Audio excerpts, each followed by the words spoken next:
বিশ্বকাপের মঞ্চে ফিরতে আরও মাত্র কয়েক ঘন্টার অপেক্ষা। চোট কাটিয়ে অবশেষে বিশ্বকাপের মাঠে ফেরার দ্বার প্রান্তে দাঁড়িয়ে নেইমার। স্কটল্যান্ডের বিপক্ষে গুরুত্বপূর্ণ ম্যাচের আগে নেইমারের জন্য আবেগঘন এক বার্তা দিয়েছে তার বাবা নেইমার সিনিয়র। ম্যাচের আগে ইনস্টাগ্রামে এক ভিডিও প্রকাশ করেন নেইমারের বাবা। সেখানে ব্রাজিল তারকার জীবনের নানা মুহূর্তের ছবি দেখানো হয়। পেছনে বাজতে থাকে সংগ্রাম ও ঘুরে দাঁড়ানোর গল্প বলা একটি গান। ভিডিওর শেষ দিকে শোনা যায় সেই আবেগঘন বার্তা, তাহলে দৌড়াও দৌড়াও, এমনভাবে দৌড়াও যেন এটি তোমার জীবনের শেষ দিন।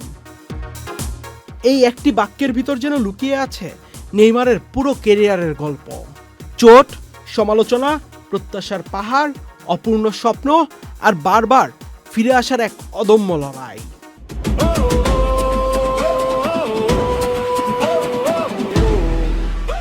এর পাশাপাশি ছেলে নেইমারের উদ্দেশ্যে আরও একটি বার্তা দিয়েছেন নেইমার সিনিয়র। তিনি বলেন, এ পর্যন্ত আমাদের সাহায্য করেছেন সৃষ্টিকর্তা। সময় এসে গেছে আমরা একসঙ্গে এই মুহূর্তগুলো উপভোগ করব।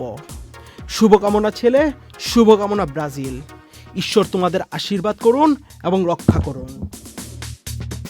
আহমেদ শাফি, চ্যানেল আই।